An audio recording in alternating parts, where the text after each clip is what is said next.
Hai, saya Dimas Tejakusuma, NIM 1930 2040 453, kelas B dari kelompok 11. Hai, perkenalkan nama saya Laban, NIM saya 1930 20 40 40 57 dari kelas B. Perkenalkan, nama saya Irda Yehutahayan dengan NIM 1930 20 40 40 81. Septiana Vitasari Saragi dengan NIM 1930 20 40 40 82 dari kelompok 11. Perkenalkan, nama saya Dinasti Ginting, NIM saya 1930 20 40 40 98 dari kelas B dari kelompok 11. Lebah merupakan salah satu insekta yang telah lama dikenal oleh manusia. Lebah juga mampu menghasilkan produk yang memiliki banyak kegunaan dalam bidang kesehatan dan juga bidang kecantikan. Awalnya manusia hanya mengambil hasil lebah dari hasil alam saja, namun seiring dengan meningkatnya kebutuhan manusia akan produk-produk hasil lebah, sehingga ketersediaan produk tersebut tidak mampu untuk mencukupi kebutuhan manusia. Maka dari itu pada saat ini manusia sudah banyak membudidayakan ternak lebah. Lebah kelulut merupakan budidaya lebah yang mudah untuk dilakukan karena tidak memerlukan lahan yang luas untuk pembudidayaannya, namun juga tidak membutuhkan perlakuan khusus terhadap pembudidayaan lebahnya. Pembudidayaan lebah kelulut sangat menjanjikan karena nilai ekonomis yang cukup tinggi. Selain dari lebah itu sendiri, terdapat bipolen dan propolis serta pembibitan yang dapat dijual dengan harga ekonomis yang cukup tinggi.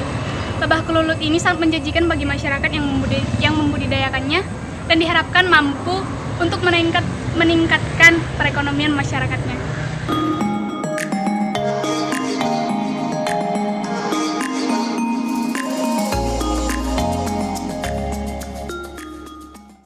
Oke, kita sekarang sudah sampai di tempat budidaya lebah, yaitu Mas Yuan Farm Borneo Mellifera yang berada di Jalan Bereng Bengkel nomor 17, Kelurahan Kelampangan, Kecamatan Sebangau, Kota Palangkaraya.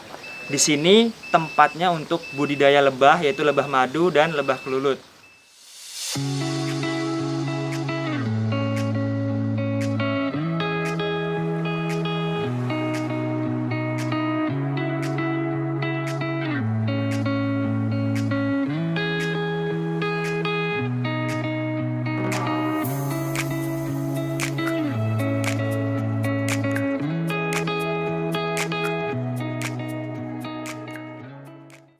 Oke, sekarang kita sudah ada bersama dengan Mas David. Oke, Mas David. Nah, di sini kita akan sedikit membahas bagaimana teknik atau cara pembudidayaan lebah kelulut, mulai dari penangkapan, pembuatan sarang hingga sampai nanti masuk ke pemanenan.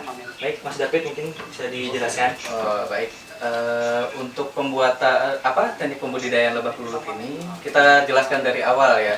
Jadi kalau misalkan untuk lebah kelulut ini nggak bisa dengan sistem kita yang pancing atau dengan cara kita panggil gitu. Jadi kita memang harus masuk ke dalam hutan dan kita cari bibitnya. Kita cari pohon yang memang ditempati oleh bibit kelulut begitu. Nanti kalau misalkan setelah kita temukan pohon yang yang jadi tempat tinggal mereka, itu akhirnya kita potong, kita ambil pada pagi hari kita ngambilnya. Jadi kalau untuk memotongnya itu pagi hari, dan untuk pengambilan loknya untuk kita bawa ke rumah itu pada sore menjelang malam. Nah, kalau misalkan sudah di lokasi lok kelulut ini tadi, kita akan membuat topping atau kotak di bagian atas. Tujuan kotak ini adalah memudahkan waktu kita panen dan pengecekan. Baik, di sini kita akan lihat secara langsung gimana bentuknya dari sarang lebah kelulut sendiri. Ya, bisa langsung.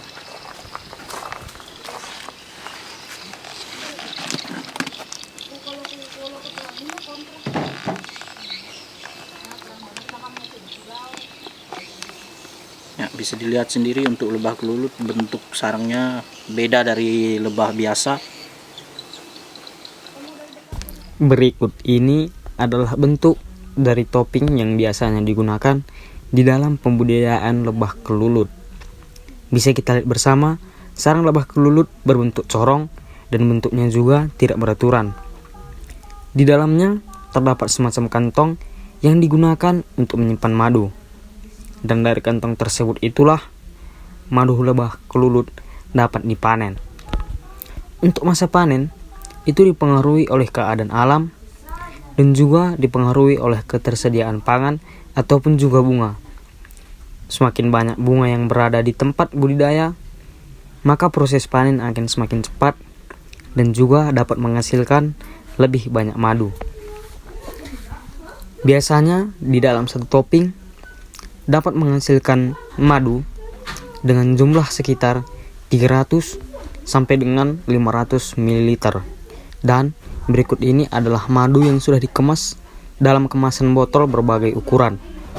Dan ada juga beberapa madu yang masih di dalam sarang. Tentunya produk ini bernilai ekonomi yang sangat tinggi.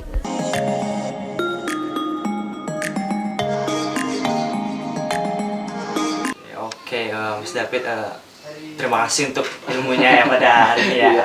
Mungkin ada yang mau disampaikan dulu Mas buat teman-teman di sana yang mungkin ingin berusaha untuk memulai dari nol budidaya madu ini. Oh iya, kalau misalkan Sedikit tips gitu. untuk dari saya sendiri sesama anak muda nih ya. Iya. Jadi kalau misalkan dari saya sendiri, jangan malu untuk menjadi petani. Karena untuk lebah madu sendiri, hasilnya malah bisa ngalahin pegawai atau orang yang kerja sama orang loh. Nah, di situ. Sekecil apapun usaha kita, kita adalah bosnya. Dan sebesar apapun pangkat kita di suatu perusahaan, kita tetap karyawan. Jadi mending kita jadi bos ya kan.